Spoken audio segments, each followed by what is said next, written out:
Hello and welcome to Castle of Horror, the show dedicated to horror, movies, and awesomeness. This week, we have a look at the 1972 film Dracula AD 1972. This is episode 400. 400! Bear in mind, if you haven't seen today's movie, we're going to be talking about it from the perspective of horror fans who have seen it. So, warning, spoilers ahead. From Denver, Colorado, I'm your host, Jason Henderson, publisher at Castlebridge Media, home of the Castle of Horror anthology. With me from Austin is Tony Salvaggio, lead singer and bassist of the band Deserts of Mars and lead guitarist of the band Rise from Fire. Say hello, Tony. Howdy. Howdy. Also in Austin, Mr. Drew Edwards is the writer-creator of the long-running underground comic Halloween Man, which you can find at Global Comics. He is a Best Writer Ringo nominee, Austin Chronicle Best of Austin Award winner, and a member of the PEN America Fellowship. Say hello, Drew. Will anybody suspect that I am a vampire's disciple if my last name is Alucard? Oh, God. Nobody. Nobody. There's no Just way. don't allow anybody to write that down. And finally, as long as you don't write it down, Draw lines. have it printed on anything, you're good. that does strain credulity. But finally, also in Denver, color commentary from Julia Guzman of Guzman Immigration of Denver. Say hello. Hello. Hello. All right. The reason there is such joy in my voice, the reason I am almost stumbling over my words because I'm approaching them with such enthusiasm, is because this is episode 400, and I can barely wrap my head around that. Yes. Before we get to any opening thoughts on this movie, I just want to take a moment and take our first discussion, our first point, our first topic is just going to be talking about the fact that this is episode 400, and I'd like you all to just sort of comment on, what are your thoughts, memories, anything that you would like. And I also, in case anybody is wondering, our first episode was June 28th, 2011, which for those counting at home is almost 12 years ago, and it was on Van Helsing. So, in other words, and Van Helsing 2004. So that makes it just 7 years after that movie actually came out. So, Wow. so, yeah, here we are. Does anybody, Julia, is there? You can just talk, but I do want to ask Julia. Julia, we've been referring to you as color commentary since the very beginning. I feel certain that we could probably, you could probably take that title and put it on a t-shirt and put it behind some glass or something.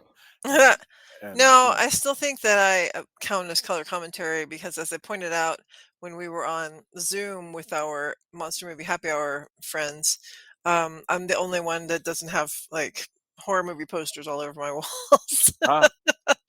I mean, except to the extent that your office is in my house, but I don't go in there. So I could actually I could just introduce you as Julia Guzman of Guzman Immigration of Denver, not a fanatic. We could do it. Yeah, well, I like color commentary.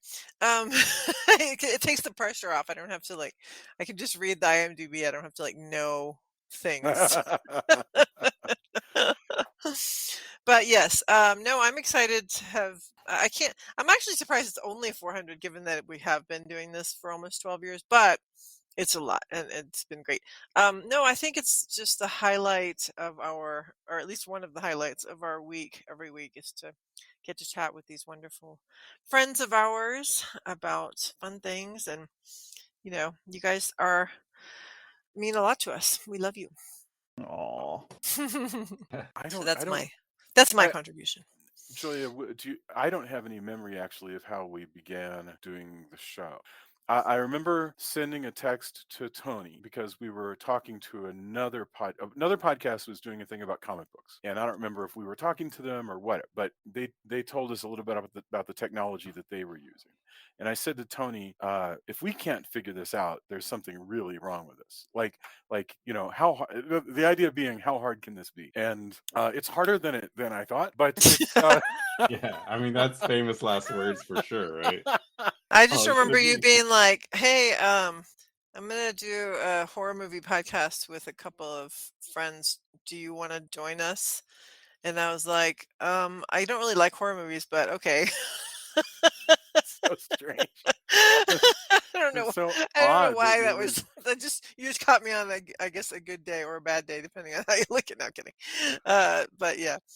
Wow. It was. Yeah, because Rain doesn't want to do. She's like, that's cool that you want to do this, and she's like, I miss, because I mean, for a long time when you guys were in Austin, we would just go over to each other's houses. Yeah. Yes. Or a lot of times we'd go down south and play games and, Yeah. maybe watch a movie, but just hang out, drink coffee, that kitchenette, the Yeah.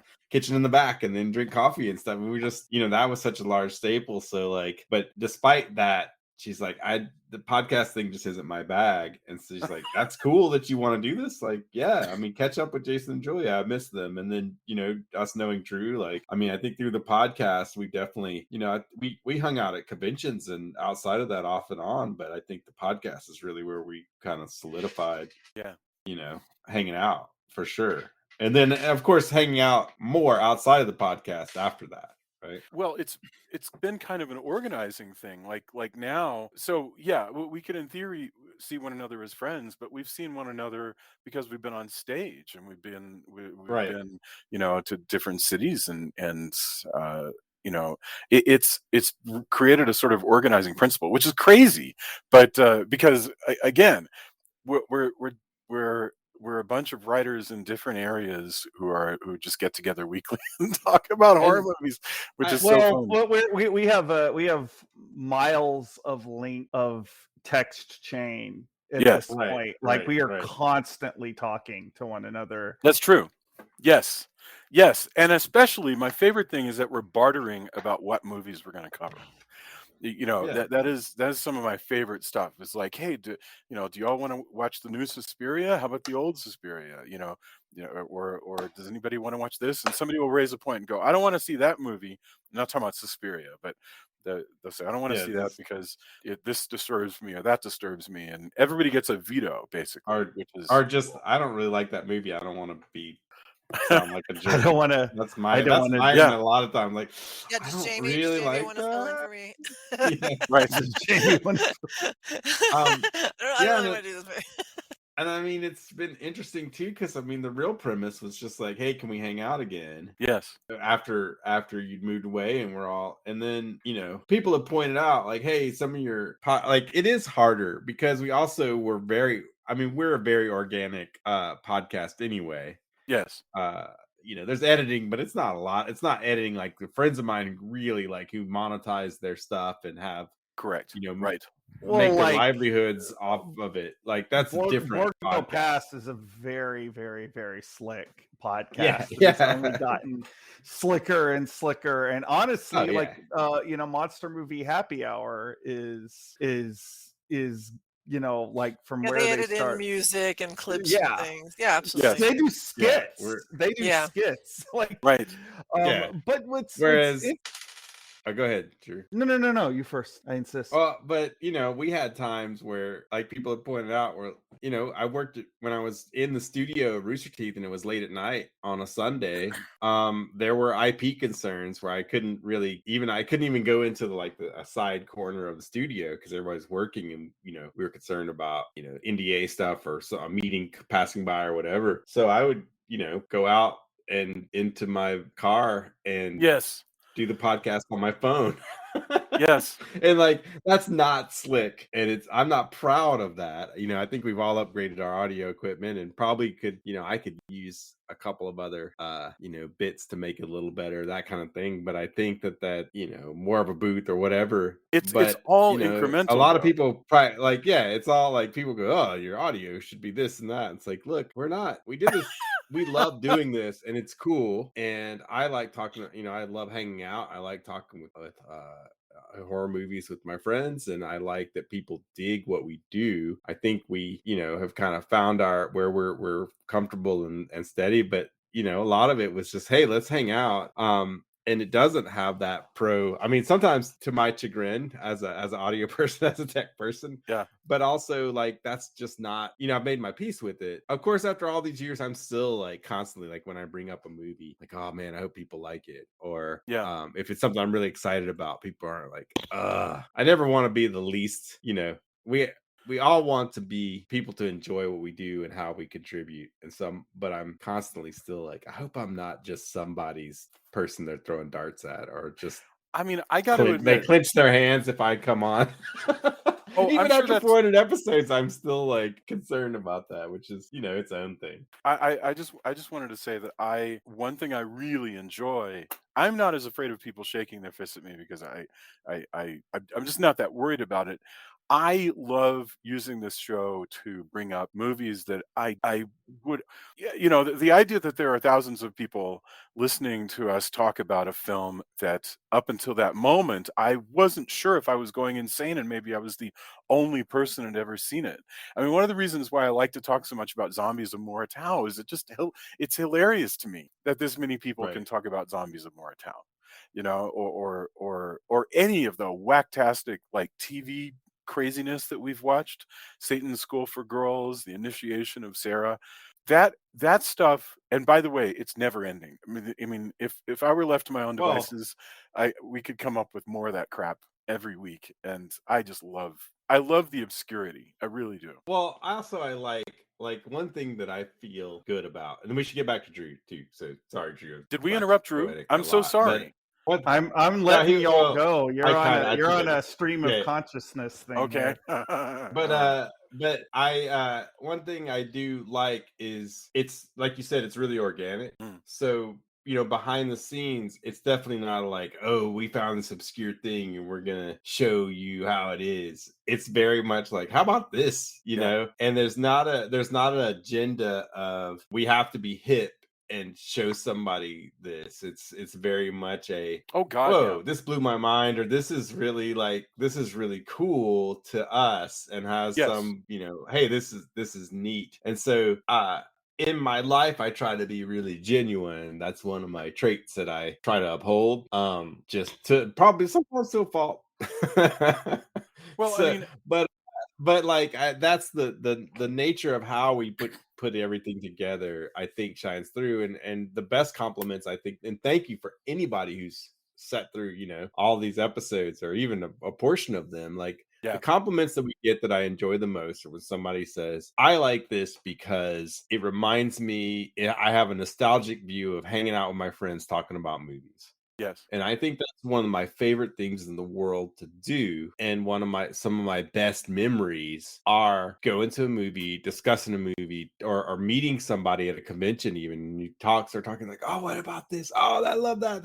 This is so cool. Like that. Yeah. And so carrying that through, that's the best compliment I think we can get. And I'm just so appreciative that people still want to hang out Oh goodness. and do Yeah, I agree. It's like having all of these friends, who are joining us, and I really do feel that way.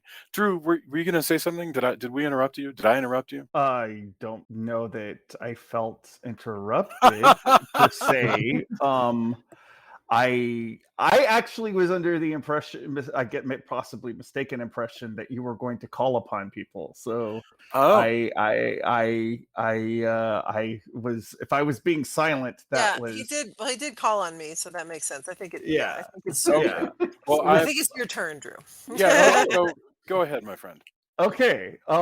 This is a weekly ritual that has become very important and stabilizing in my life. And I echo a lot of the things that Julia says, and also, what Tony was saying about how, like, when I've never done this because, like, it's cool that people listen to it, but I've never done this because I care, I guess, about the amount of people listening to it. It is really gratifying that, in the last few years, particularly during the pandemic, like, all these other horror podcasts have started to crop up. And when I hear that people say that we're one of the reasons why they started to do a horror podcast, like, that's crazy to Right. me, but also really heartwarming that we've been embraced by, I guess, the horror community at large. Agreed. Like, I just enjoy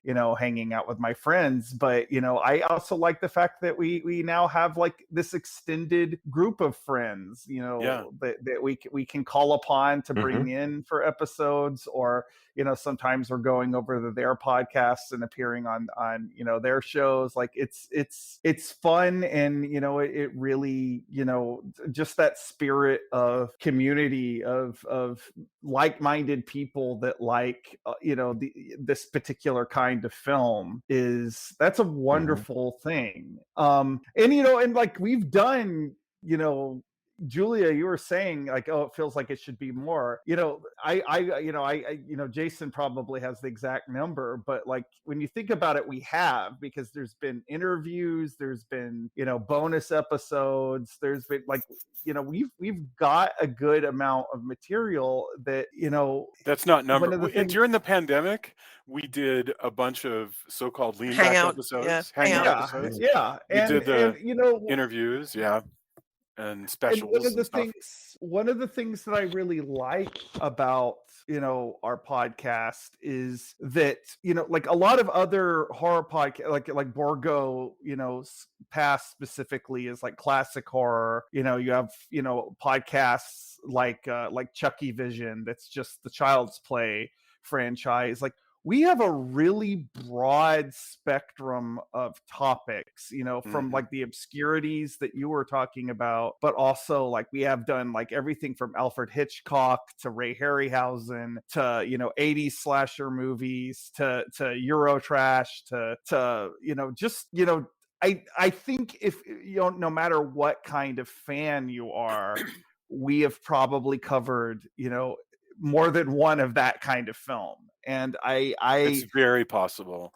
That's extremely possible. Yeah. I love that about it. I think that there's something there for everyone. And I think that speaks to the differences in tastes of the people here, but also just the fact that we do have that text chain where we're constantly batting ideas around. So I don't know. I'm possibly rambling at this point. No, but I'm curious if you can identify what the particular tastes or fetishes of each of. I think I'm probably the easiest because I've already talked about it, which is obscurities. Anything with you, anything low rent from the 70s. Yes. And 60s. And 60s, but I think of the 70s first and foremost as the decade of Jason Henderson. Yeah. But Tony is a big monster guy for sure. Obviously, Asian stuff, or anything. With Julia, of course, I think while she doesn't come at it as a horror fan, she's just with the episodes that I always note that she responds to, it tends to be the more classic stuff, possibly because it's more, it's not quite as gory. I like atmospheric and spooky versus. Yeah, I was also going to say haunted house stuff. Yeah, exactly. Is another favorite of yours. Me, I like my 80s, but I like I like my classic monsters, and I think most people who listen to the podcast probably could pick up on that. I at least I would gamble to say so. If somebody could go on our Facebook group tomorrow and go, no, I have no idea what the individual tastes are. I would think of Drew for sure as being certainly a Universal Monsters guy, to be sure. And Julia, the other thing that I would say that you're into is psychological horror stuff about codependence, stuff about. We also have themes that we like to come back to. So for me, it's always going to be how is this film reflecting stuff that relationships in real life, or what people go through in real life. So that's kind of one of my favorite themes to hit. But I'm not going to venture to get into what the themes are for everybody else, but we do have things that we like to kind of come back to. Do you well, actually, let me ask that of the other guys. Are there any, you don't have to talk about themes that you resonate with personally if you don't want to, but what are themes that you found yourself drawn to in talking about 400 different horror movies? Duality, trauma, grief. Duality, trauma, and grief. Yeah. Beautiful. Tony? I don't have anything as poetic as that. I like just fun. Like I like supernatural horror. I do like giant monsters. I like stuff like Mr. Vampire, but also really deep deeper, like, I love going to Fantastic Fest and finding these kind of gems that Yes. maybe are off the beaten path a little bit. And so I enjoy that. I enjoy the discovery of movies, I think, and just watching a lot of them. Yeah. I So would say go for ahead, you, Julia. Tony, though, the theme you keep coming back to is appreciating that people have worked on the film, even if it's not a film that you like. You always come back to. I don't want to diss on anybody's work. I know people put a lot of effort into it. That's the theme that you come back to, is appreciating the artists and the craftspeople and the crew and everybody. So Yeah, that's the kind of the yours. the I, Borgo Pass guys call him the Baron of Positivity. Yeah. I like that. Yeah, and that's funny too, because it's also been, we talked about friendship. In the 90s I was in college, and that's where I met Jim, and we had lost touch just through the way life works. I had no idea he was a filmmaker until years later, and then we kind of reconnected, but then we reconnected even further through Borgo Pass. So the friendship cycle that we were talking about, like, is a through line for all of that, Mhm. which is fascinating to me, because, like, like I said, Jim and I hadn't really talked until we found each other on social media again. And then to be a part of his podcast, as we've been doing, in which, this podcast led to that, and, like, kind of rebuilding that friendship, that, Yeah. life is weird, and there's stuff that, I don't know why it, I know bits of why, but you just lost touch, and then we came back around. But Yeah. yeah, and that's the thing. I try to. There's definitely movies I don't like, and even though I know that they're well crafted, they just don't resonate with me. But I think I do try. It sucks when you are told your thing is crummy. Absolutely. Yes. And I that empathy I try to have. There's still plenty of stuff that it's like, ooh, I did not like that, and I don't like how this filmmaker approaches what they say in interviews. I don't really enjoy their Mm. their shtick. But empathy is But the word. You always have empathy for the. yeah, and I don't know. Again, that's me. I'm not a super mysterious person. People knew me in college as being way more introverted, and I think having to be a manager in and a lead, and then also be a person who's the front person for bands, has pushed me to be more extroverted in what I enjoy. Like, Mhm. I can talk at length about things I enjoy. But also that has, led me to, I don't know how to, I share too much often. And I don't know how to not be that. So, but this weekly, like Drew said, this weekly ritual of us kind of getting together and sharing that enthusiasm and kind of knowledge of film and appreciation of film, It's given me a it means a chance to lot. It means a lot.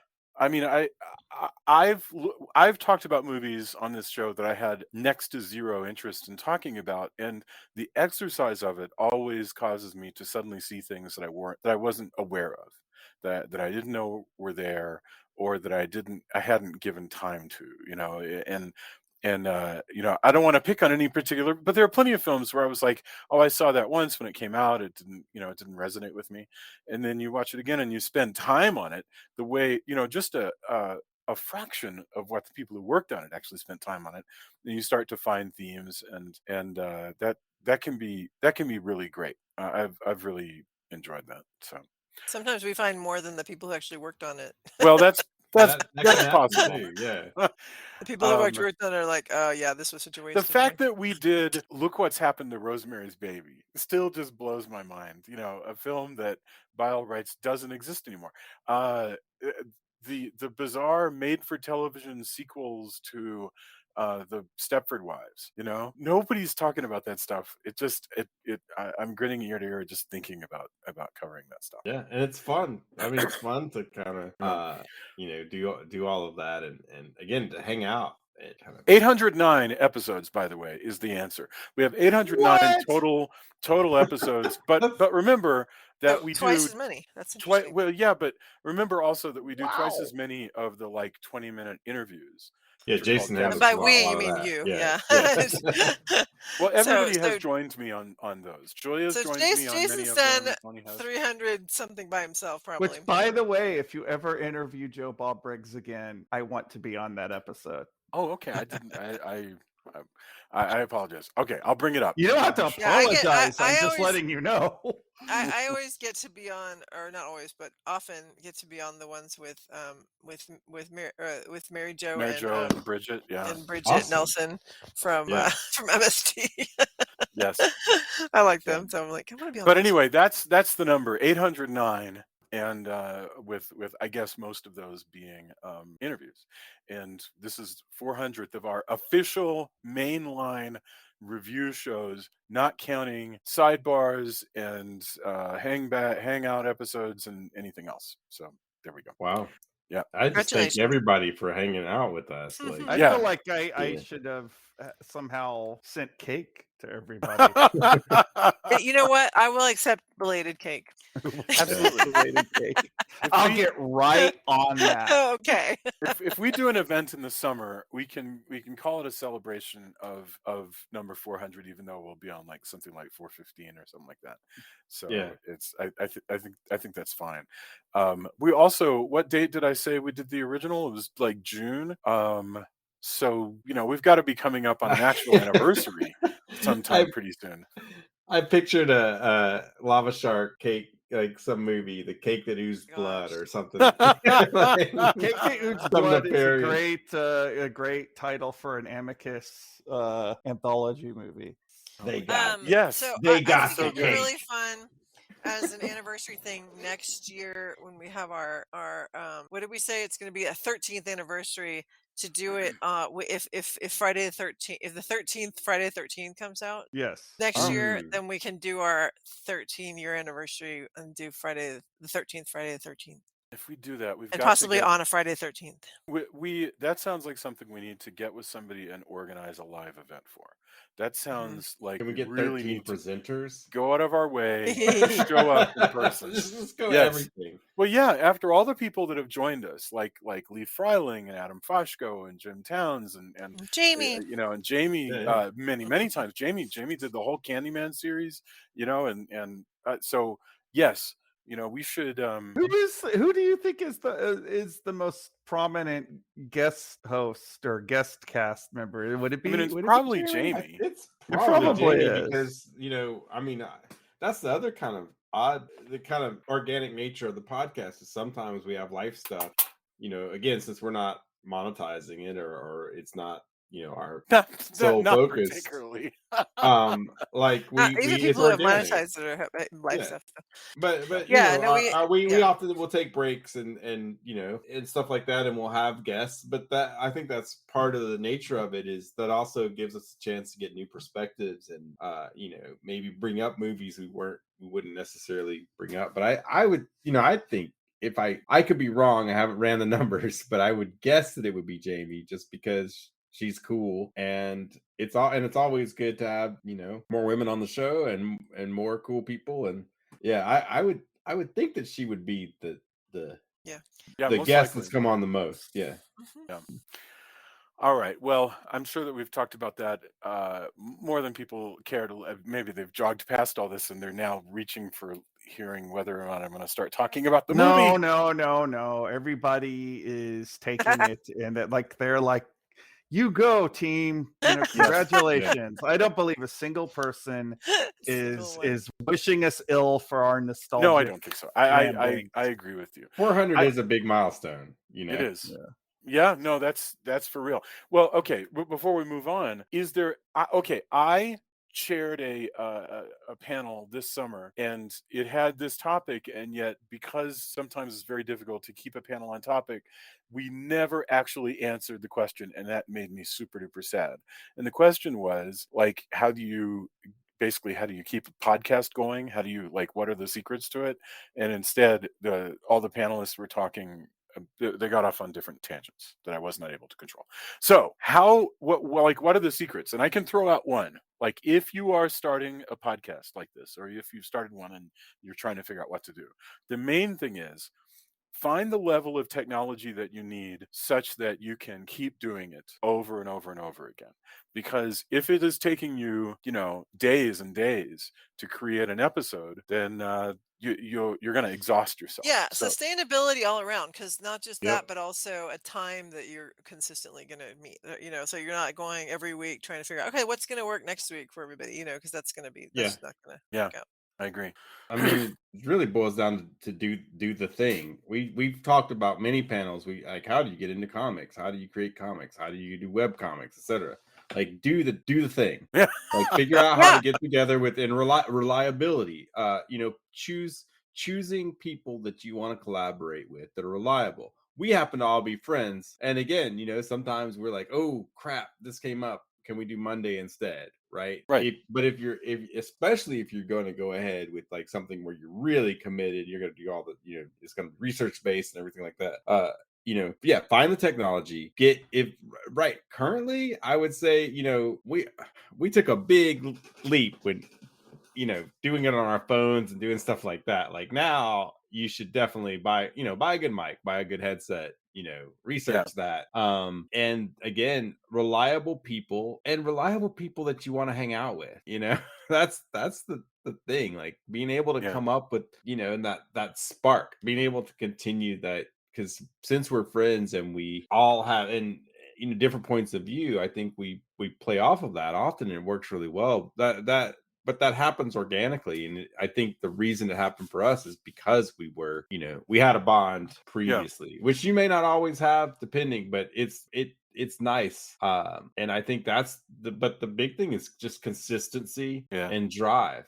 Work with people who are driven, and our drive is we want to hang out with each other and shoot the bull about cool stuff we've seen. Yeah, Jason and I used to be part of a marriage workshop thingy that we present for, and one of the things that we would say is that research shows that couples that stay together, the number one factor is that they've decided that they're going to stay together. Like in Right. other words, you're not constantly going, well, if you don't like it, there's the door, or well, you don't have to stay. Right. It's just, no, we're committed.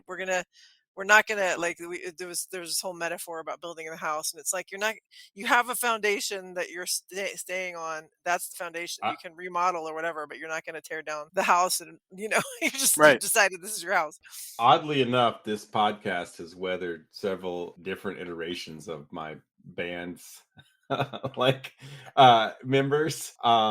And interestingly, Even we're all still with the same partners we were at when we yeah. were initially. Rise from Fire, you still listed as a thing, Rain and I may do something in the future, but we aren't regularly playing out as Rise from Fire. Like Rain's writing novels, and that's I can take it out of your. I'll read it was just something anything. I was thinking about it at like that going back to consistency and like hanging out, like, in our lives there have been a lot of tumultuous things. Yeah. But we've chosen to go, you know what, on Sunday nights, let's just hang out. Yeah. So I agree with Julia on that.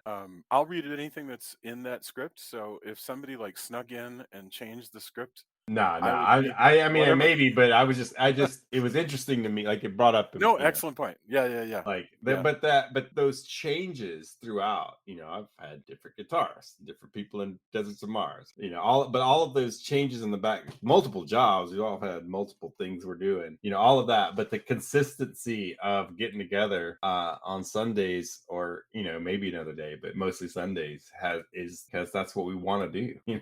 Yeah. To do it is a big deal. Like you said, like you decided, I want to do this. Yes, that's beautiful. Okay, any other advice anybody wants to leave before we move on to our topic, our Dracula movie? Be nice to each other. If you're gonna do it with other people, I've listened to groups where the people are just like kind of mean to each other, and I'm like, how are you continuing to do this together? I mean, I'm gonna call out one of the most popular, maybe the most popular podcast in the country is Smartless, and every once in a while they'll just be so mean to Sean Hayes, and I'm just like, why are you so mean to him? But apparently, like, I guess it's okay for them because they're old friends. I don't know, but I just like that we have respect for each other, and we're kind.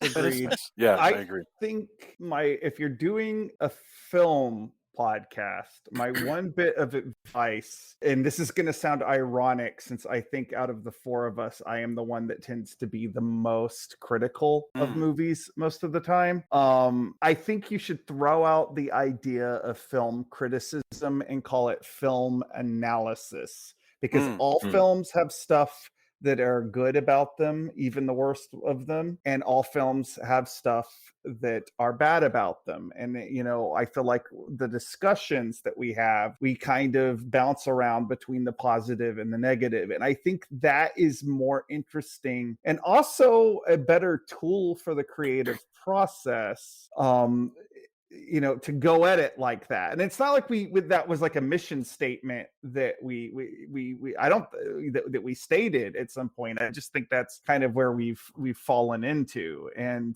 I think modern film criticism, a lot of it is based more around how snide you can be. And sometimes it's fun to rip into something. I'm guilty of that, but like it's always better to take a step back and go, what do I like about this? What do I not like about it? What is the alchemy that makes up this particular movie?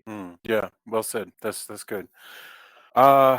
All right, cool. Well, I really enjoyed talking about that. And if anybody has questions for us, we can definitely spend time in the next episode coming back and like answering some of those, because there's no particular reason to not comment on all of this.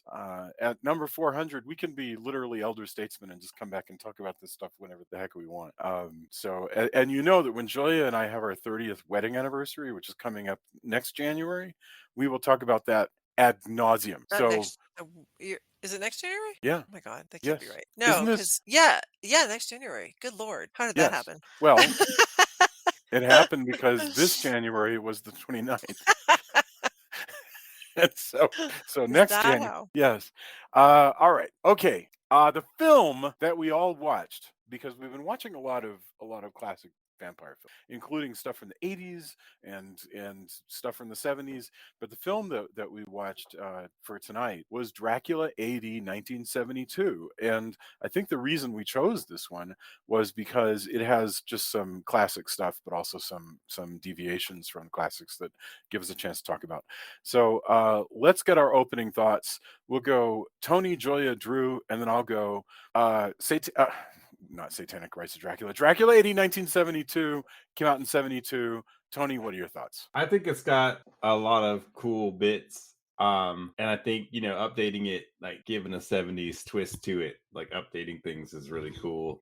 It has a lot of characters that I really dislike. Like almost everybody at the intro party is just instantly just, all of you need to get Dracula. Every single one of you can get Dracula. But I think it's a cool update. It's got a cool poster too. Like I really dig the poster. And I like what they were trying to get at. Some impressive Dracula hunting action.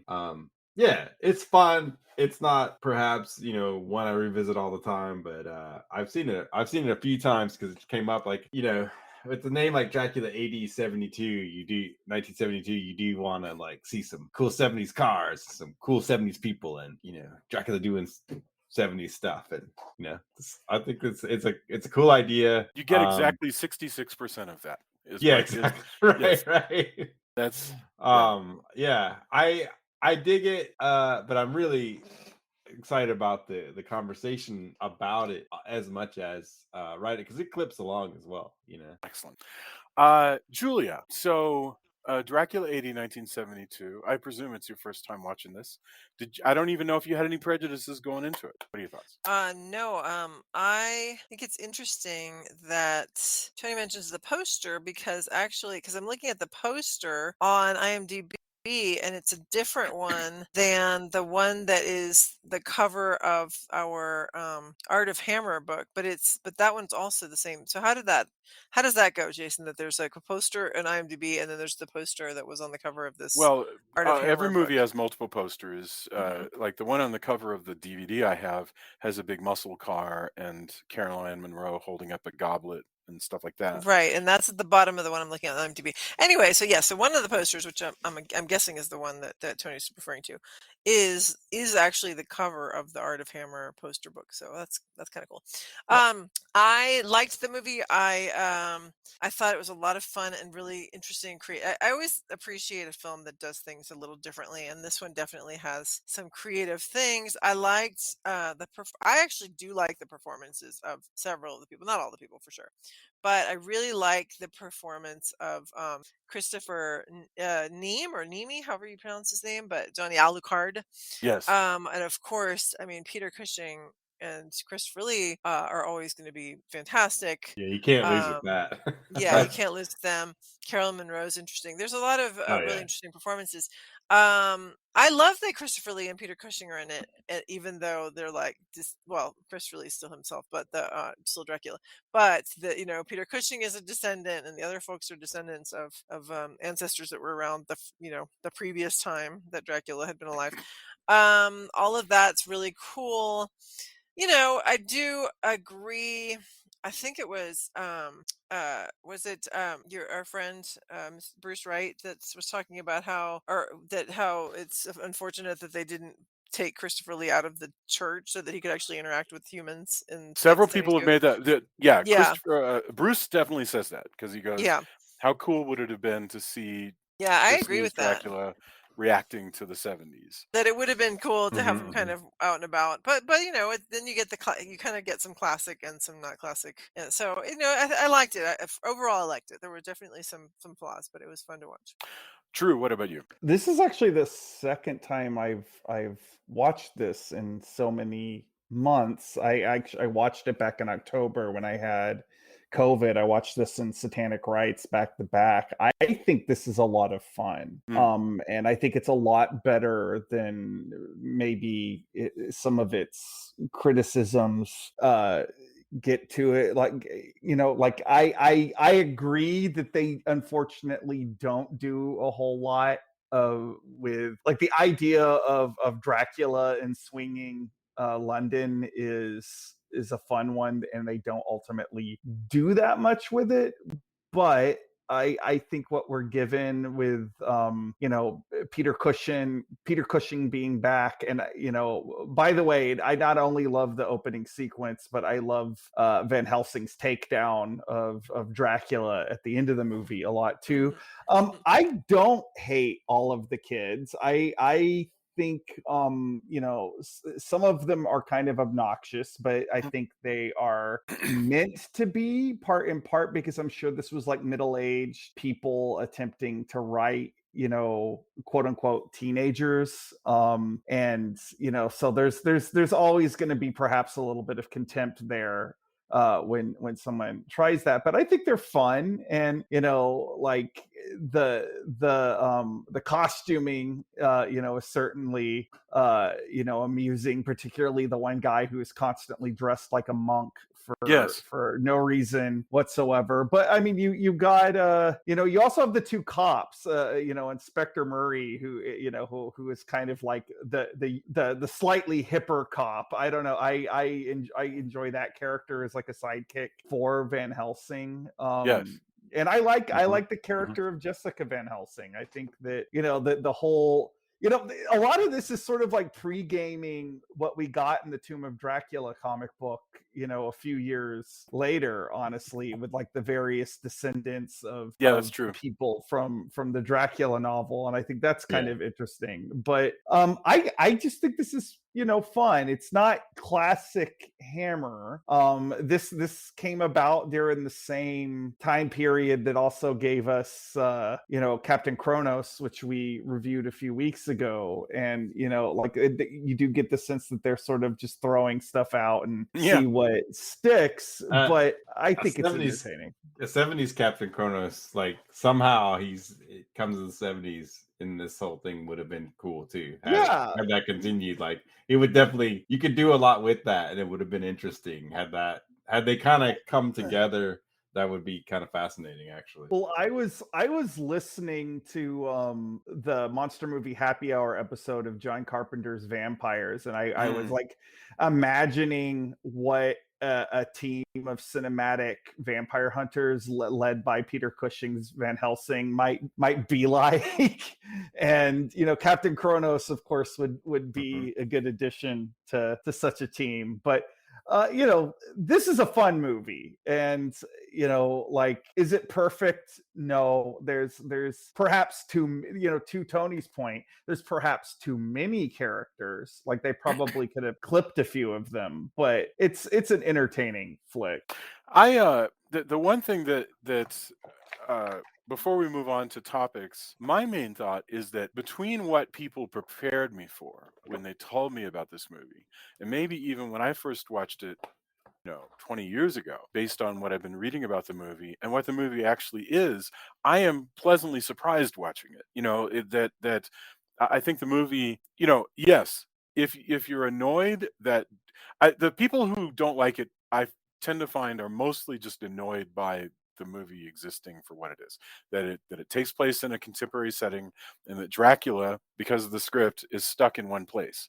But beyond that, I think the plot actually moves along pretty well, and Dracula is still pretty scary, and Christopher Lee, he's in a haunted house essentially, and so there's lots of movies where there's one haunted location, and if people didn't keep going there, then they wouldn't be in much danger. But that's just the way this works, and I was just really impressed. So I came out of this going, this to me is one of the strongest Hammer chapters, because if you compare it to, like, I don't know, a Dracula Prince of Darkness, which has some wonderful looks to it, but Dracula doesn't even speak in that movie, whereas here he speaks, he fights with, he has several fights, he shouts great dialogue at people.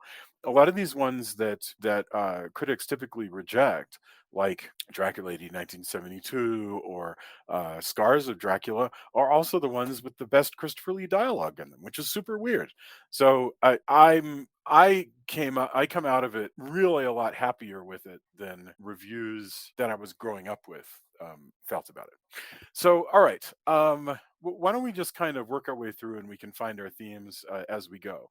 We begin in this opening that has nothing whatsoever to do with any continuity of Hammer, and you can say about that whatever you will. But we open with a final fight between the classic Van Helsing, in this case in supposedly 1872, and Dracula, and it is a fight on top of a carriage. And Drew, do you want to explain what happens to Dracula here and how it kickstarts the move to the present day? So Van Helsing, and for some, which by the way, for some reason is named Lawrence, and I can only imagine Lee, the Stoker purist, being very annoyed by that. Sure. Right. He was annoyed by a lot of things about this script. Yeah, but and I've never been able to find any. If somebody knows a reason why they changed the name, I would be interested to know that. But I can make up a reason, but it's not. It's just made up. No. Yeah. Okay. So go ahead. So they're duking it out in a very swashbuckling manner on top of this carriage, and there's also somebody following behind the carriage on horseback. Yep. The carriage tips over at some point and crashes into a tree, and we have this awesome reveal of Dracula getting up, and what we come to find is he is been impaled on the wheel of this carriage. The spokes. Yeah, and Van Helsing. What is he, some kind of mummy in a Yeah. movie? Yeah.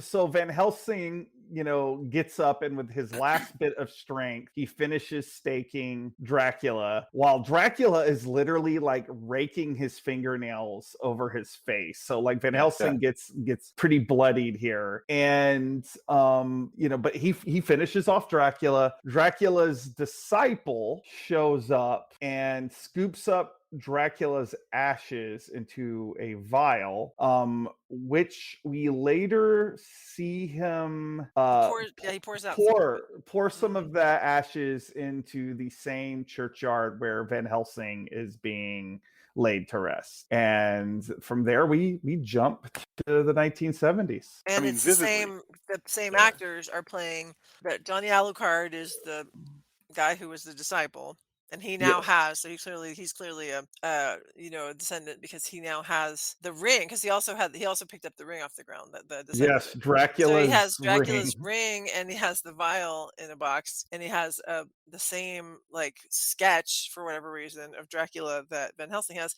and then Van Helsing is a descendant of Van Helsing, and then of course we have Chris Lee playing himself, not himself, but Dracula playing Dracula again. So Yeah. yeah. No, that sequence is really great. Now it makes me. I should have checked it. I didn't do this last night. I'd love to see one of those sidebars I want to see in a Dracula book. Book about movie Draculas is what movies have the signet ring being important to the plot, because sometimes it is. And sometimes Yes. it's not, and it makes sense as a ruler that a signet ring would be something that is very important to you being a ruler and your power. And sometimes it is, and sometimes it isn't. And now I'm kind of like, oh man, that's a sidebar that I would love to investigate, like the Ring of Dracula, because it also turns up in I think in some Castlevania games is a thing, that kind of stuff, like where that all comes from and how it I fits like any of together. these movies where Dracula is becoming an amalgamate of pieces of relics and tradition and things that are sort of beyond an actual walking around character, uh, and that's a really good example And of yeah. And in this one, I'm always fascinated as well. We've talked at length and we've had people agree and disagree on what the actual, how vampires are killed and stuff like. So this one brings back running water Hmm. as a way to kill vampires, And and how that's they're not always made. the case. Yeah, How yeah, they're true, made true. too, because Yeah. he makes the disciple into a vampire without actually killing him, Yeah. Mhm. that we know of. Dracula. It is interesting also that they introduced in this one that Dracula has vampire powers. He lives off of blood. He doesn't have. So Van Helsing says that vampires don't actually have a lifespan to speak of. They sort of can be put into. Essentially, they can be half killed. Dracula is essentially impossible to destroy forever. He can be gone for a while. He comes back. Some vampires will burn themselves on crosses. Dracula's super strong, so he just is uncomfortable with them. I find all that Well, fantastic. that sort of is befitting, at this point, who Dracula is as a pop culture Yeah. icon, and the fact that not only in Hammer movies, but like Universal and anybody else who took a crack at this character, Dracula would be killed off only to Right. for them to find some way for him to come back, and that's the lore that Peter Cushing spouts out is them just sort of codifying that, Yes. and making that solid. It's a really good point. It suits me just fine. I want him to be able to come back and for what it's worth, if you want to link this back to Stoker's novel, which is always dicey, but if you really wanna, in chapter 18 of the novel, Van Helsing talks about the powers of Dracula and says that because Dracula is getting older every year, his powers are growing and changing. So you now have carte blanche to do whatever the hell you want with It's Dracula's like powers. Data's aging program Right. in It's Star not Trek. mentioned very much, but Van Helsing does basically say he goes, heck if I know. He can do all kinds of stuff. Yes. Anyway, that opening is more exciting. It's like so exciting it goes back to like the 1957 Dracula, or 58, whichever year the first Dracula horror of Dracula was, because it is, you know, it's Christopher Lee and Peter Cushing bashing one another. In this case, on top of a vehicle, which is more exciting than they've done in any of these movies. And and then we It was move a good forward to action the jet scene. plane. It's great action scene. It's like a really good Dracula movie that's like 8 minutes long or less. I mean, it is so good. Anyway, so we come forward, and now we are basically in a movie that is almost exactly like that one we watched with Frankie Avalon a few months ago, the Haunted House of Horror. A bunch of groovy kids in swinging London, and Oh my god, it is to me, I'm clapping my hands in delight Yeah, listening they to have this these. they have this weird party that you're like, "Wait, whose party is this?" Because Yeah, It's there's all like these the super stuffy people and this beautiful house, and there's all these hippies, and you're like, "How did this happen right here?" And Well, then it's like that's the same question the stuffy people are asking. yes, yeah, exactly, it's like your and it typical. It's like the fight for your right party, yes. Oh or my god, that's yeah, so any right. it's like 80s video, any 80s thing where like I hope no bad people show up. Like yeah, it's it it's seems like any you 80s just video you can name. just crash any party that this band plays at, I guess. I don't know. But There you anyway, so go. they all show up and they have it timed. Like they've figured out exactly how long it takes the cops, the fuzz, to show up when Yes. after they're called. So they're like, okay, we have five. The fuzz has been called. We have 5 minutes to party party on. And they're being It's hippies, pretty. I right? thought it was They're pretty funny. I mean, I like that whole thing. I love the I guy doing the impression of the stuffy people. It's just it's. I like it. I think it's a hoot. I find them insufferable, but they're meant to kind of be that. well, I Like, love how these movies are always really for the straights. I mean, because most of us don't live like on the coast. Most of us are like working a job and just kind of hope to be able to afford to go to a movie on the weekend. So most people are pretty straight just because they're pretty tired. So if you're watching a movie like Straight this, meaning the traditional version of right, straight. I'm talking about the way they would use the term Yeah, the yeah, yeah. straights in the Right. 60s, where Mhm. you're basically just working for the man and so forth. And so, seeing these kids who are you're laughing at them. They're sexually promiscuous in ways that are often funny. They're having Man, have you noticed distracted. how awkward the love scenes are in some of these movies? Like the kids that were making out under the table, oh, the girl's yeah. eating an apple while the guy's like mauling her. I'm like, dude, what? It's It all is well, we watched a lot of Weird Wednesdays 70s movies, and there's a lot of movies I've been to where like this is not like it's meant to be tantalizing Yeah. but it is just like Titillating. Yeah, if it's you want not to at like all. you can show like this a lot of these are anti-sex movies. Like Exactly. if you want to really show like this is sex and to really The young people scar will be like, oh, your never mind. teens, you'd be like, oh, I don't want any part of that. Like, Exactly. yeah, you're right. Like, It is ugh. it is weird. The kissing, yeah, I'm like, well, I know these two are Hollywood actors who are Hollywood actor hot. So I'm certain that at some point they at the very least kiss people. Yeah, but So the thing how is, is it that they I are mean, it's so not it's just such an unromantic. First of all, they don't know each other. Like they're probably just okay, you guys are making out. So they're not attracted to each other, so there's not that. And then it's just so awkward. Like they're literally under a table and there's like a They're camera all in their faces and it's not there's nothing romantic about it at all. they're all hopped up on the LSD and the Yeah. wacky right? tobacco, all right? Yeah, You so know, like they keep Yeah. missing one another's lips. That's she's what's got happening. the munchies, She's daddy-o. eating- Oh man. So yeah, so you got them making out. You've got the other kids are just dancing. I mean, to be honest with you, they look like a lot of fun. There's go-go dancers. A lot of this seems very actually late 60s instead of this is already 1972, right? Yeah, but So that's but I whatever. mean, It's it comes it's out in more or less the same. 1972, so it's really 1971. So they haven't had a Yeah, whole lot of time to get over They the it's still 60s yet. they yeah. missed a trick by not having somebody's monocle pop out though.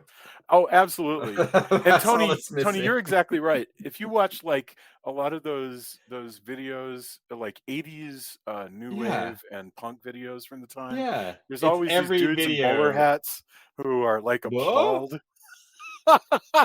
What's this? Is the band here a real band? Yeah, no, Yes. they're Or listed.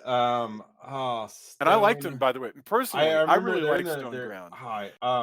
It starts with Stone, and Stone I remember. Ground Yeah, is their Stone name. Ground. Yeah, Yeah. Yeah, I actually, they're like pretty this good. Although song. it's like, hey, look, it's the so AD, cut AD whatever. It's the Black Crows. I was like, hey, how the Black Crows end up here? What do you mean? The I Black didn't understand. Crows is the band, like the look, the vibe Oh yes, yes. is. I mean, more backing vocals there, this, but the look and the vibe was like, hey, look, it's 8072 Black Crows. Yeah. It's kind I of what it I reminded me of anyway. I enjoyed all of this. That they seem to be, we've commented before on the bands that are in the background in these movies. Like we talked about House and Sorority Row, and that pretty awesome rock band that they had playing in their party, like apparently for like 9 hours. And in this one, Bruce, who wrote Nightwalkers, does not like Stone Ground. He compares them to chewing on tinfoil. I think they're a good band. I thought it was pretty I cool. mean, they sound Well, like they aren't a band I think I would listen to all the time. There's other movies, bands that I was like, oh man, that's I really just cool. But they fit really well in this, and they're it, very like they have their place in this, and it fits really well. Yeah. well, that's the reason in part why I asked is that they seem less manufactured. Hmm. So I would have been surprised if they were Mhm. just like a group of session musicians that Hammer had like slammed together Right. just to have this scene, Right. like they look and sound like a real band. Whether or not you Mhm. like their music or not, is one thing, Right. entirely, but like there's an authenticity there that I feel like I pick up on Mhm. during this scene. So think of And this. We had the action scene, and now we've cut to this party scene, and so far 2 for 2, not bad scenes. like like this is actually going pretty well for this film. Although to well, Tony's point, also they do as far as like the Johnny Alucard character goes. Like he has his little bit where he smashes the piece of sculpture as he's yes. leaving, and I think that's a good indicator of his personality. Yeah, Yes. he's an Later on. asshole. And Yeah. he's more of a jerk than the rest of them. Yeah, And And I've he's never the I've never want to worst. walk up to somebody and flip their hat off more than But I yes. love with no, but I'm this. telling you, I loved him as an obnoxious villain. No, I he thought does he it was really well. great. He does it really well. Yeah. Yeah. I It- wish I don't know if maybe this has been resolved, but I wish that they would figure out how to have music playing for people to be dancing to, and then still figure out how to make the music and the sound work with the voices later. I get that they're trying to get the dialogue, and so they can't have music playing because they're not going to capture the dialogue. But then everybody's dancing to a different rhythm, and it drives me crazy. It happened like 3 times in this film where that's everybody's in the dancing. party, but when they go when they go to the No, and the coffee shop party too, next. but yeah, and the Well, cop everywhere. Yeah. a lot of times too, they'll change it at the last minute, or like somebody Yeah. goes, "I don't like that song. Like, let's But, choose this but my other point is song," not and that it's just they're not dancing to the music; that they're dancing to like they all have different rhythms in their head. So you'll see them yeah. dancing, and like some of them will be dancing one way, but it's clearly they're not dancing to the same thing. It drives me crazy. I don't I'm know. just going to blame that on the LSD as There well. you go. And then what'd you call it? The Any wacky. any consistencies in this movie, just blame it on LSD. All right. So I'm telling you. our friends the hippies, now that they've fled that party, and we've seen that Johnny Alucard, who is the spitting image of the disciple of Dracula, now he gathers them all together because he's and later Jessica Van Helsing will mention it. He's the boss of the group. He showed up a few months ago, and now he's more or less he controls like what they're going Yeah, to he do showed next. up and took over. So they get together, and he says, "I got a fun idea. Let's go out to this unconsecrated church and do a quote unquote bacchanal with Beelzebub. Let's do a big He names a seance." lot of demons, actually. He's Yeah. all about demons. It's kind of interesting, but he's in the zone as far as like, here's a bunch of demons. We're gonna call them out. And by the way, every time you say Johnny Alucard, it sounds like a badly translated Nintendo game. Like It is he was weird. called this in the Japanese version, and by the time we got that 8-bit game, he was Johnny Alucard. It's so weird, man. This is a mistake. I mean, having this character called Johnny Alucard is a really dumb move that is beneath the rest of the movie, which I think is often pretty smart. This is dumb. Well, and Because- especially Van Helsing having to draw lines right through from each letter to figure out that it's Dracula spelled backwards. I mean, I guess Okay, but how many times? Because so we did Son of Dracula back in October. Yeah. How many times between Son of Dracula and this had they gone to the Alucard well? I don't know.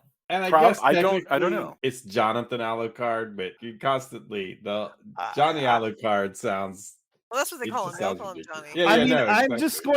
I'm just going to assume that we live in that these characters are living in an alternate universe Right. where there aren't Dracula movies, and so like the name You can't look wouldn't. at something and see what it looks Yeah, like. unless Yeah. you are a Van Helsing type who is into the occult, like the name isn't going to because he's the expert, and the moment Yes. he hears it, he's like, Alucard, what's funny about that name?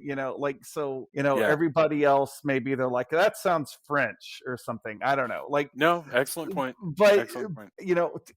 I do have a certain affection for the name of this character because once again Kim Newman used it in one of his Anno Dracula Mhm. novels that took place in the 70s. So he's gotten a lot of mileage out of these different vampire movies Sure. over the years. Yeah, no, he has a whole novel called Johnny Alucard. This is one of Kim Newman's favorite movies, by the way. So I mean, it definitely has, a high notoriety defenders for sure. So yeah, let's talk about the séance. The séance, and we should mention that who's there is Johnny Alucard, the slick blonde guy who we've already seen as kind of a jerkwad but runs this group, and Caroline Monroe, the sexy, and you have Stephanie Beacham as the virtuous Jessica Van Helsing. Virtuous, but not a stick in the mud. I mean, she's basically just a pretty straight teen named Van Helsing who's hanging out with these other. Well, they're not teens. They call themselves kids. They're young people. Yeah, they're young Anyway, people. so they go to this church, and this is probably one of the most memorable scenes next to the fight on top of the carriage, which is Johnny Alucard does a big seance where they form a circle and he says a lot of loony satanic shit, and wind is blowing, and they're playing, and I haven't seen actually a played straight, not for laughs, not ironic satanic seance scene in a long time. What did you guys think of all this? I love I love this. Yeah. I wish more vampire movies would lean into Satanism. Right. Like I feel like I think it instantly makes everything more interesting, and yet like maybe I'm just speaking of somebody that grew up during the satanic panic, but I find this more threatening, even Hmm. though I'm not the most religious person. I find this more threatening than every dipstick rationale we've come up with vampirism Hmm. in the last 30-40 years, like, oh, No, it's I a agree. virus. I told Jason, I'm like, obviously the Catholicism is deep in my bones because I'm so triggered by that upside down cross. Yes.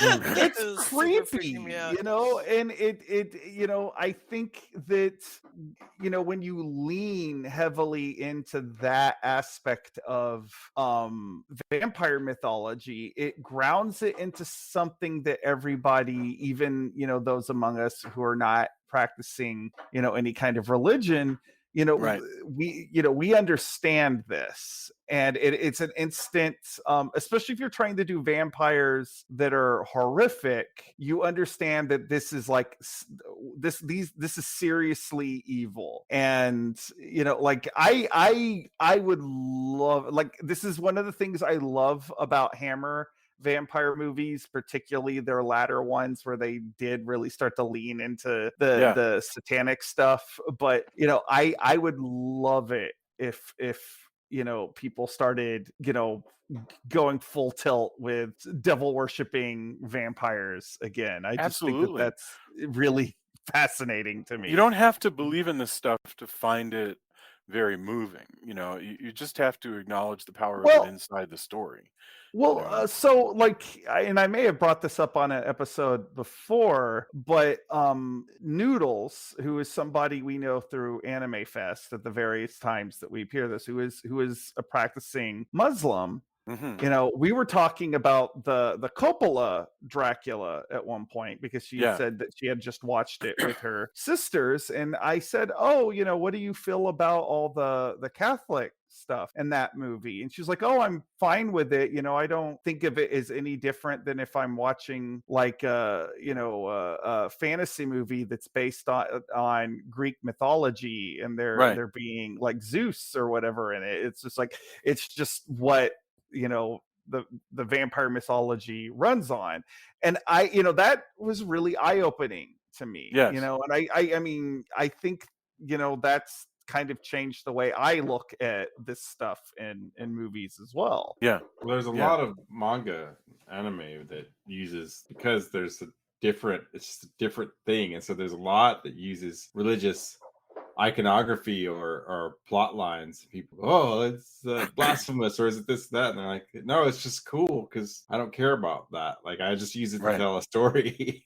And that's culturally, that's just the thing. But I do agree with Julia. Like, if you grew up kind of religious, there's parts of it that may ring true. But then again, there's a lot of and you have to take this with a grain of salt, but there's also a lot of professed Satanists or people who dabbled in Satanism who said that their Catholic Catholic rituals led them to kind of like, well, rituals were rituals, and I found this to Yeah. be Yes. fascinating.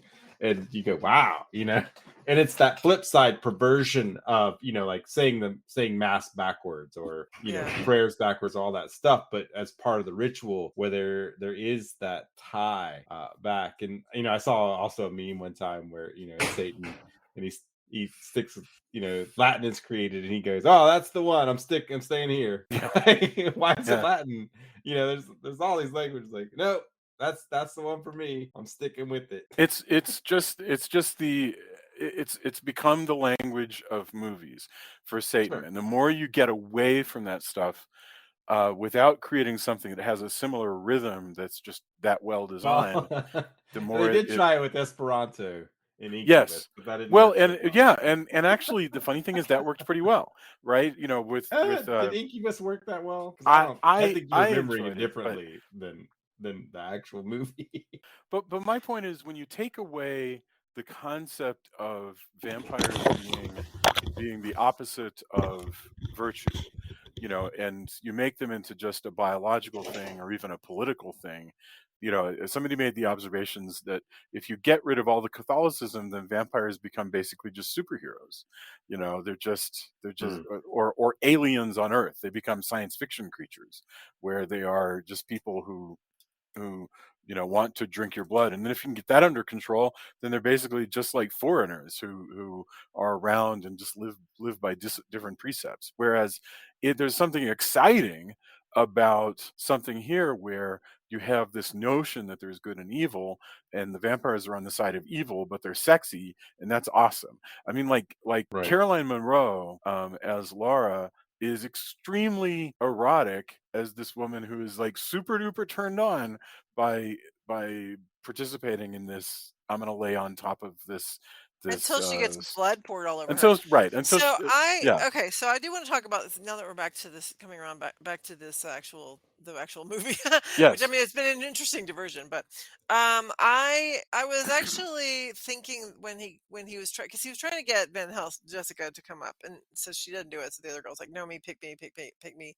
And I thought he was going to cut her, but instead he cuts his own hand or his own wrist or whatever it is, and bleeds into the cup with the ashes of Dracula, and Yeah. that causes the ashes outside to start, like, that he starts it basically, he grows his own Dracula outside in the Yes. Like a cemetery. satanic chia pet. Chia pet, Yes. exactly. But I was surprised that he doesn't also cut her. Like, I really expected him to cut her. So then the fact that, I mean, like, what? She's just a table at this point. Like, he's just using her as a table. I mean, that was kind of a weird choice, I thought. I think she's a snack for Well, his yeah, yacht. that's what she becomes. But when he's first doing the ritual, it's just weird that he's just like using her as a table.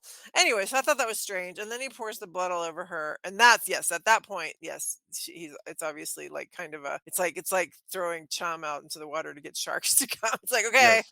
come over here, boss, master. Yes. Yeah. And this is also where Stephanie Beacham and everybody else runs away. Beacham, we'll call her Jessica. Jessica wants to like go help Carolyn Monroe, but her boyfriend is like, no, let's get the heck out of here because like he's not sticking around. So Well, and That also guy because is Johnny such a is wet blanket. I know. yeah, but Johnny is going, Jessica, come back here. So he does. It does feel like she needs to get out of there because there's clearly more True. danger for her than there are Yeah, for I'm the not other. suggesting for a moment Well, that he could put Jessica he go could down. put her in a cab and go check Yeah, no, that on guy was total the loser. other No, he should girl. have absolutely helped the other girl. But I'm saying it is good that Jessica got out of there when she did. This is, by the way, Stephanie Beacham is so neat. This is the only time she plays this character because in the next movie, this Jessica is played by a different actor. But Stephanie Beacham has this husky voice that is really fun to listen to. She's really neat to hear. And she's stuck around for a real long time. She was on 90210. She was on Star Trek: The Next Generation. So she's a She's a reliable regular on performer. Sequest, I think, for like about Right, and I didn't watch that season yeah, of me neither. Sequest when they were in Yeah. the future. Yeah, and that's it's really good seeing Stephanie Beacham here. Although weirdly, she's generally wearing wigs all the time. I don't know what that's about, but it seems to be Maybe she just didn't want to do her hair in the big mod bouffant They all wore thing that wigs she's back then. got going on. They Yeah. all wore Yeah. wigs back then. That's what they did. Like my mom had a bunch of wigs. Yeah, she had beautiful hair. No, it was much easier exactly to put on the wigs than it would be to achieve the looks that were popular. And the suggestion is when you're seeing her lying in bed having bad dreams, that's her real hair. Although of course it's done because it's a movie, but nevertheless it's this very pretty, Yeah, natural but blonde it's hair not. that Yeah, it's not the teased up or whatever the different lengths that they have. yeah, All that. Hmm. the Florence Henderson Yeah, hair. that's what I called it. Yeah. I called it the Florence Henderson hair. I also Yeah. like that when the after they find Carolyn Monroe's body at the end of that instant Dracula scene we just heard of, the detectives, they find the body, they're investigating, and they mention, hey, a couple years ago in America there were these satanic killings. That's a reference to the Manson thing, and it's really interesting to hear a British film referencing the 1969 California-based Charlie Manson crime spree. So Well, that they was they call them cult killings. They don't necessarily call them satanic. correct. That's right. It's crazy to me that they are trying to ground it's interesting, and it's definitely something that gives it a flavor contemporary of when this is coming out. Yeah. But that is one of the few things that sort of takes me out of the movie a little bit because they're trying to tie Charles Manson Right. to Dracula. That's a And really good point. That's just that's an excellent point. Yeah. But it's fun listening to, Van Helsing, or at least this descendant of Van Helsing go, "Oh, yeah, the Manson thing," and so on. well, Um, he's functionally the same character. Isn't that wild? Yes. He is on TV tropes they call this Generation Xerox. Oh, really? And Oh, fun. yeah, and Johnny Alucard is also the same, more or less the same thing. But Van Helsing really is it because he's does all the Van Helsing stuff. He's just in what was then modern times. Yeah. And Excellent point. which frankly I'm glad they did, because I when you hire Peter Cushing to play Van Helsing, you want him to do all the Van Helsing stuff. Like Yeah. it would be tiresome if they thought so deeply about this. It's like, oh, how is he different from the Van Helsing that was in Horror of Dracula? It's like, no, just play the same character. Yeah, it is. It's literally just, you know what? It's Peter Cushing's Van Helsing today. That's it. Don't even worry about it. He's essentially reborn. They even wave at it a little bit that there is a mystical element to it. That as long as his family's got shit to do, Peter Cushing is just going to keep being reborn, until they can rest in final peace, because Dracula will be taken care of. Which, by the way, is never. The movie also suggests that we're just this is an unending and forever war that they're in. Okay, so they're investigating. I don't necessarily want to work my way through the entire plot. We should talk though about Christopher Lee himself playing the role. I think Christopher Lee is really pretty good. He is a demon who is in a building, so he has to have people come to him, but he's so powerful that I feel like you don't really notice it very much. I mean, Dracula was always pretty much located in a castle anyway, so it doesn't bother me that his disciples have to keep tricking people to come to this place. And he's got some good dialogue. So for me, Dracula you know, talks more in this than he I think talks in all of the previous. yeah, I think you're right about that. Yeah, because like like I say, what's Prince of Darkness, 0 lines, none. yeah. You know, And in some of it is verbatim Stoker, because he says the you would pit your brains against mine, my yes, who has led commanded nations. nations. Yeah, Yes, so it's I also, Christopher Lee may have been over it by the time that this movie came out, but you wouldn't, he never feels like he's phoning it in. Like there's like the whole scene where he's sort of reprimanding Johnny Alucard, like is yes, like that stuff is terrific. I also love when he first resurrects and he holds out his hand with the ring on it, and like the exchange where like Johnny oh yeah, Alucard suddenly realizes he doesn't have the ring, and like Christopher Lee anymore. just Yeah. yeah, like Christopher Lee just comes in and he immediately takes up the space of the room he is yes, in. absolutely. No, he's fantastic. Yeah. Uh, He's beautiful. He's a beautiful man too. I wonder if what's going on is that the people who reviewed this film closer to when it came out were somehow overly distracted with its familiar surroundings, and I it felt incongruous.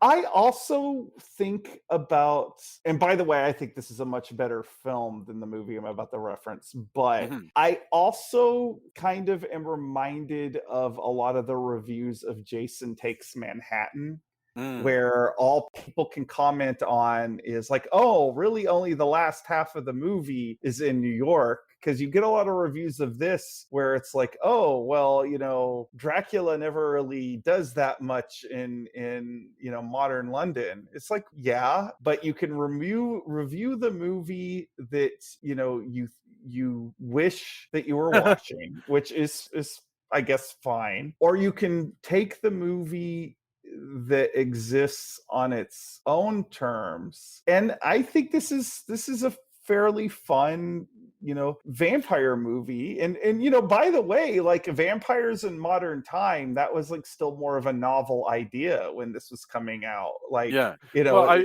something that you just said though, Drew, that I think is really interesting, that is I believe that people sometimes unconsciously repeat stuff they've heard. And so, especially on the internet, which we've referred to as a centrifugal force machine that just sort of forces, opinions together at the far walls. And so, I've heard, if I'm a person watching a movie, I've heard people say, "Oh, Dracula doesn't get around very much, and he doesn't have enough to do," and so that, I guess that's true, and so I'm going to say that as well. And I'm not even saying that people are just making stuff up or don't believe that, but somehow we're just extremely susceptible to what we've heard, and it can be difficult to look at something with fresh eyes to go, all right, I'm going to start over. What am I seeing? And am I reacting to this pretty well? That's my take anyway. Because I'm susceptible to it as well. By the way, I'll absolutely, if somebody's we're told me, all susceptible to it. yeah, yeah, yeah. Uh, so eventually where we wind up is okay. There's a really good fight between Van Helsing and Johnny Alucard in Johnny's really cool, what appears to me to be like a converted restaurant that's been turned into his large row house. And they have a fight in that involves Van Helsing using a mirror to move the sunlight around and drive the vampire Yeah, into that an was pretty upstairs cool. bathroom. I Yeah, like For that. That was one of for the a creative things. for a guy that was so wanting to be a vampire, Johnny Alucard didn't really think it right. through And very getting him through. much. Well, The he didn't spend any time with it. It was all an ideal. I think if he had been like around vampires, he probably would have seen. But he had like like he knew this was his end game. Like, why didn't Yeah. he have, like, first of all, less windows? Yes. Secondly, why did he didn't even have a coffin set up, man. He was like emptying out this it looks like a couch that has like Oh, I That's a thought it really storage good was a point. compartments. coffin. Was it a I coffin? thought it was a No, coffin. it's not. It appears to me to be just this wardrobe kind of thing for throwing stuff in. I thought it was. I mean, Um, he was definitely intending on using it like a coffin, but yes. like he I think what happened was he found out. Oh, the 100th anniversary of Dracula's death is coming up. I should have a seance, and that was as much as he thought about it. And You then think? having him there, he was like, "I want to live forever." Yeah, I don't think he did think it through at all. I agree. You may be right. Uh, so so anyway, that's a really good fight scene. And then the rest of the movie is mostly Van Helsing trying to locate where Jessica, his granddaughter, has been taken to. And then you have a big long fight set piece inside the church. There is one thing that I'm confused about the fight scene, which is that it appears to me that Van Helsing's plan is that he has built a stake pit that he needs to lure Dracula to, but his initial action doesn't involve driving Dracula towards the stake pit, which is weird to me because the stake pit is still his best plan. So it's Yeah, that I that whole thing, I didn't love the way that went down because it really felt like Van Helsing again didn't think it through because he could have been killed. Like he's just lucky that Dracula kind of gets like pauses for well a minute every once he in a while. sort of goads Dracula a little bit, though. Like, yes. Yeah, but I think he could have died several times before he got him out to the pit.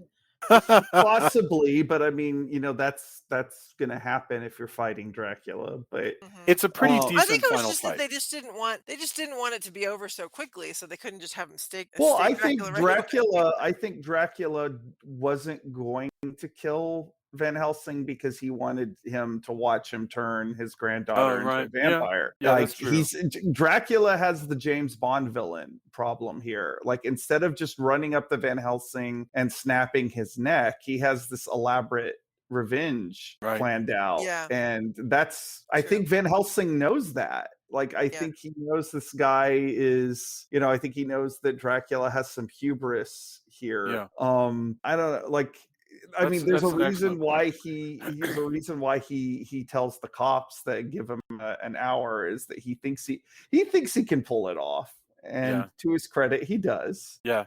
No, that's exactly right. And I love that in fine tradition, this is couched as being a wedding. That Dracula is going to have a wedding and wed so-called Jessica Van Helsing. So that One of the yeah. one of the things that I think is kind of amusing about this part of the movie is how disinterested, like, this, we were talking about this, or the earlier part, is this movie does have a lot of characters. Yes. And at this part of the movie, like, some of them just straight up disappear. Like, Yes. it's not interested in them at all. Like, at least Inspector Murray, which, by the way, I always wonder if he's supposed to, that has to be a reference to Mina Murray. But That had not um occurred to me, but I believe you.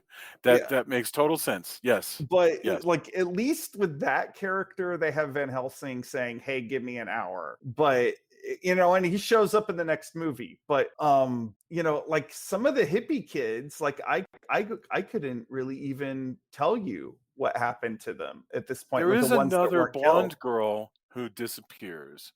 Laura dies, the other girl dies, the The black blonde girl dies, yeah. girl, the black girl dies, the blonde girl, I don't think we ever see her again. Well, What there's the happens to one the that gives him there's the girl that gives him directions. The Yeah. boyfriend gets turned into a vampire, and then Van Helsing stumbles Right, across right, right. his corpse. So I guess we can presume that Dracula got fed up with him and killed him Okay, himself. well I said. don't know. Yeah, What you're happened you're to right. the monk robe kid? I don't know. I don't remember.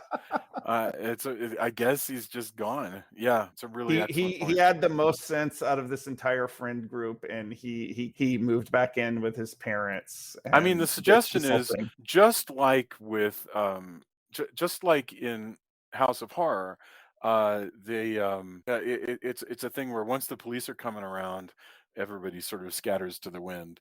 Hey, Tony, you had something. You had a thought about the wedding scene. Yeah, I think it's interesting. We talked about what we like about vampire movies and how they should go back there. It's kind of two versions of this where you have vampire brides that are merely for the corruption of the wedding, like the rest of it. Like I'm gonna do a seance, or I'm gonna do where you have. I kind of in horror, I kind of do prefer like if I'm gonna go through this. Like I'm kind of with Drew and I prefer the corruption aspect, like the vampire's evil. There's great tales. It's not saying that's all I want to watch, but like I think it's fascinating when somebody really leans into he's not a good guy. Yeah, So you have these kind of weddings where it's an actual supposed to kind of turn it into something corrupt and terrible. And then you've got the other romantic, oh, we've always been lovers through the ages yeah, and we're going to keep coming back to being lovers. And yeah. There's none of the that here. weddings will Right. be the idea of being a bride of Dracula, and that is a star-crossed lovers kind of version of it. Yeah. And I do like that they kind of lean into in this one. It's truly like we're going to keep Dracula evil because he's got to be, and so every bit of that will be the corruption side, the horror side of the wedding. And I kind of dig on that. No, it's an excellent point, and they are there's none of the Dracula as lover here, except to the extent that you have a perverse a perversion of it. Dracula Yeah, as there's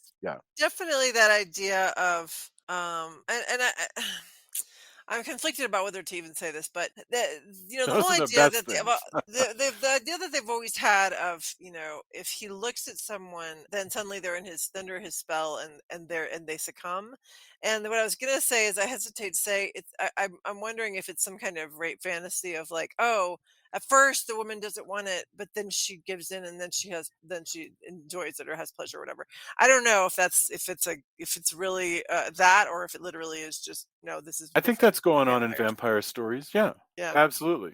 but there was People. definitely that with at least with one of the girls. I can't remember if it's the first girl or the second girl, but like where she just looks and she's scared and she's like, no, no, no. Oh yeah, the first girl, the girl that had the blood pool Yeah, or whatever. Caroline She's Monroe. like, no, no, no, and then she smiles like when he starts to bite her, she looks like she's having pleasure again. Sure, her So eyes yeah, glaze over, and exactly. she's yeah. Yeah. Well, that's vampirism. I mean, it was always morally complicated, and by getting rid of the whole satanic aspect of it, you take away the moral complication, which takes away the horror. So it's because horror is supposed to be complicated. I love that question. It's a really good point. That's really good. So anyway, I we should probably get our final thoughts on this film, unless there's an aspect that you would like to bring up, anybody. But if not, we can move on to our final thoughts, and then come back afresh with something new. I'm not sure yet what it. Well, actually, I do know what it will be. Yeah. But so final thoughts. It was Tony, Julia, Drew, and then I'll go. Tony, Dracula AD 1972, sort of a fun choice for our 400th episode. What are your thoughts? I kind of view it as coming back around. I mean, we talked a lot about what do we do for episode 400. I think going back to the roots of, Castle of Dracula being the Yes. original title and getting back to Dracula movies, that's the way to go. Yeah. Right. The movie does wrap up kind of quickly. That's the one thing that I would, once it kind of pushes forward, things go rapidly. Yes. And I would like to see a little bit more kind of maybe some more cat and mouse would have been cool. But I think you got a lot here, and there's a lot of fun to be had. Certainly when we said, hey, is it Hammer? Certainly the blood is still always Hammer. Yeah. That bright, Hammer blood is prevalent. Yes. And I think that's really cool. I guess if we had planned better, it probably would have fit thematically better if we'd done Deathmaster and then this, and we could have done cults and vampires. But again, that's the organic nature of the podcast. It's kind of how we are. But I was thinking back, like, that would have paired up with the the cult aspect and the ritual aspect and all of that together. Would have worked really well. Yeah, this is a really fun movie, and I'm just happy that we're still doing this after all this time and hanging out. And I'm happy that people, thanks again for people who join us and who this is what you choose to, that people choose to hang out with us.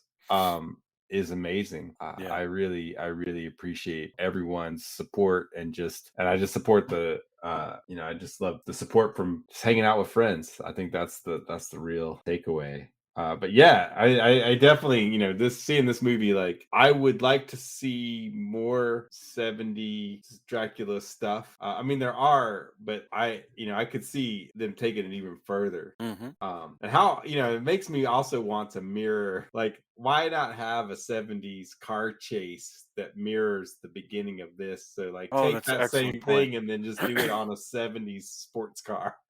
Yeah, you're right. That would be amazing. Yeah. Which makes me like, I think if nobody's out, I don't know if anybody's written that, but I kind of want to write it now. That's a great idea. That would have been a great way to truly end like mirror, like go the 100 years forward. We're gonna do the same. History's repeating itself, but on cool looking 70s cars. Can you imagine Dracula and Van Helsing fighting it out on top of like a racing green Jaguar? Something, any of that, like that would have been cool as hell. I would have loved to have seen that. But that again, would be fabulous. That's where I would like to have seen more of that kind of stuff. But with the title, when you so specifically call out, like, we're going to make this contemporary, like, that's a bold statement. You're making a statement of that. Like, we're going to take these tropes, we're going to take this legend, and we're going to put them in this specific time period. I think that would be cool. I would also love to play a game of some kind of vampire hunting in the 70s. That would be really cool. I think you could do a lot with the story. You could do a lot more is kind of where I'm getting at. But yeah, I dig this movie overall, and I think it's worth checking out. Excellent. Thank you so much. Julia, what about you? Yeah, no, I agree with a lot of what Sonya's saying, and basically what we've been saying all along, which is that there's a lot of fun stuff, a lot of good stuff. Could be a little bit more with the 70s thing, and I feel like more Dracula would have been good. More Christopher Lee. Is always more Christopher Lee is always good. I think like you could just say that universe, like, okay, what's a thing? Oh, more Christopher Lee. It's like it needs more cowbells. Like, needs more Christopher Lee. So yes, and I know that Mary Tolman would agree with us on that one. And from Monster Movie Happy Hour, for those who don't know. Yeah, I think otherwise though, I actually I didn't find all the characters loathsome. I actually enjoyed a lot of them, and some of them were obnoxious, but I just thought it was fun. I like the contrast between the hippies and the classic, the classic two, I guess, the classic pair. I don't know if I have anything else to add.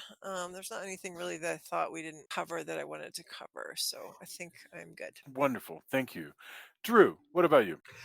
I don't think I got to really ever say how much I am, for whatever reason, I'm entertained by the two cops in this movie. Like, I feel like there's something fun about the fact that they seem to be like the two hipper cops, and especially Inspector Murray with his kind of funky, he's got longer hair and has a funkier suit on, and it seems like, I wonder if they assigned him to his case because that, but I like his relationship with Van Helsing, which continues in the sequel, which is also fun. And yeah, I think that this is a fun movie. I don't really understand why it's got such a negative reputation. It did garner a sequel, which is saying something. So Yes. but yeah, like, yes, they could have done more with the concept, but what we have is a fairly entertaining movie, and I think, one of the better of the Hammer Dracula series, honestly. I think this is an underrated movie, actually. Excellent. I agree completely. I think underrated is the best way to put it because I did not expect to enjoy this movie as much as I did, and so that's pretty great. All right. That brings us to the end of our discussion of Dracula 80 1972, which is not the last film to feature Christopher Lee and Peter Cushing in the roles of Dracula and Van Helsing. So it's a big deal. They had yet another one at least to come back for, which maybe someday we will get to. But let's talk about our endorsements, whatever you want to recommend that people find, listen to, watch, read uh, in the coming week or weeks. We might take a couple weeks off. So, Tony, back around to you. What do you have for us this week? I on Apple Plus I watched the Tetris movie, which is definitely amped for thriller. Like definitely there's parts that are a little looser for dramatic effect than perhaps a more boring tale would be. But having read about what it was like and being in video games and being in the industry and kind of like this was a really cool movie. Everybody's great in it. I really enjoyed the movie, and it's got video games and spy thriller stuff, and man, if there's the movie for Tony, that's the one. So Awesome. Tetris was really good, and then also on Hulu I watched Inu-Oh, which is animated film. I had seen the trailers, and I really feel like it's kind of this. Your mileage may vary, but when I was describing it to people, it felt like it had a tiny bit of DNA from American pop and Ziggy Stardust, but in a supernatural world, feudal Japan, and it's just got a lot of really cool animation techniques. I really dug it, and it felt really interesting to see this kind of. Like I said, there's a supernatural aspect. There's a really fascinating plot line. There's also this kind of somebody growing to be a superstar, like a rock star in feudal Japan. Mm. Fascinating take on things. It looked great, but I was really that's on Hulu. I'd heard good things, and it just really struck a chord as far as what I wanted to see in animation, and then something interesting and new in a lot of ways, but with the trappings of music and a lot of the stuff. And I guess I also right now I'm playing a Yakuza game that's set in feudal Japan, so I'm all in on that. So this kind of dovetailed right into that movie. But yeah, Tetris and Inu-Oh, INU-OH, if you're looking for that. Because if animation's your deal, I think they have. I watched it subtitled. That's usually what I prefer. We have great dubs now, so I think it's dubbed as well. If you don't want to read subtitles, the days of really stilted bad dubbing have gone away pretty much. I mean, there's still some stuff that's okay or not, but there's some we get really really talented voice actors doing their job now. So I think it's dubbed and sub. So your mileage may vary, but those are the movies I saw this week that I thought were really great. Fantastic. Thank you very much. Julia, what about you? Well, just tagging on what Tony just said, I wanted to say thank you to was it Kevin Hefferman who sent us the Spanish language, because we had said last week that we wish Oh we could yeah. have the Spanish version of Assignment Terror, so he sent us a Yes, and I haven't Spanish watched Yeah, it version. yet. and I appreciate again, that. Mondo Macabro has that too, so you That's can get awesome. it through Anyway, official channels. Yeah. I'm happy to have those in the original language. I'm gonna re-endorse Picard, for those who have ever enjoyed Star Trek: The Next Generation, because this is just basically reunion of Star Trek: The Next Generation this whole season. It's been a lot of fun. Drew, what about you?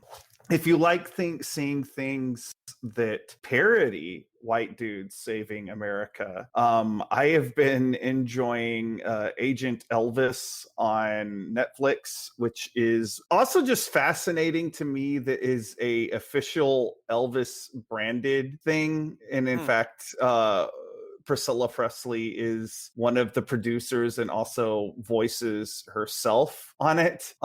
Because it's basically Archer but set in the 70s with Elvis as a secret agent. That is crazy. I've never heard of this. I was wondering, Drew, like where you would stand, because if anybody, like, you were the person I was gonna have to. It's beautiful, like animation. Like it's the same people that did no matter what you think of the content, it's the same people, the same animators that worked on Spider-Verse. So Okay, like great. the character designs and animation and aesthetic of the thing is fucking gorgeous. But I think it's I get at least one good chuckle out of it, and it's just so odd.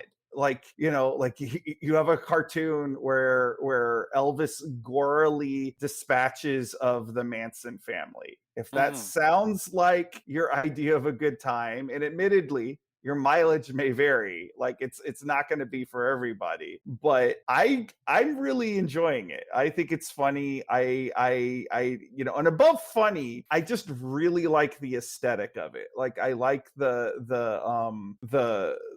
character designs and everything on it, but it is weird to me that it exists as an official Elvis product, because everything about it seems like it shouldn't. But kudos for the people that maintain his estate for trying something different. I'm drawing a blank, Drew, and please forgive me for this, but I wonder if they're going to make an appearance. Who was the impersonator who they said was Elvis? Orion. Orion. Like if there's an Orion episode, there's got to be, right? Like that would be amazing. Me. I'm not done with it yet. Speaking of stuff that's getting by largely on the fact that I love the aesthetics, but this is another show that I feel like I haven't seen that many people talk about. But Hello Tomorrow on Apple TV, gorgeous retrofuturism. It is done really well. We only watched like the first 1 or 2 episodes, but I need to catch up on it. But aesthetically, oh my it's god, pretty amazing. The robot designs and the car designs and everything. For those who don't know, it's about, I'm not going to say too much, but it is about a door-to-door salesman that sells timeshares on the moon.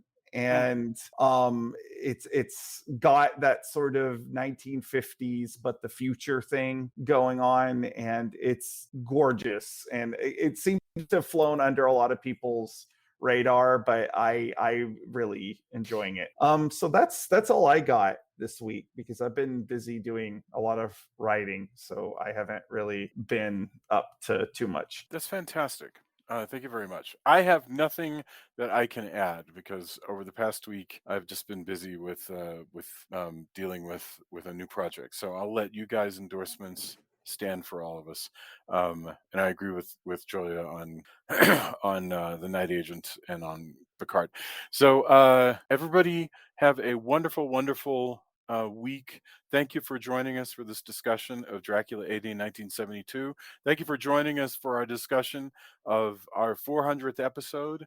And everybody be kind to one another, and come to the Facebook page and tell us where you have any reason to agree or disagree. We want to hear from you.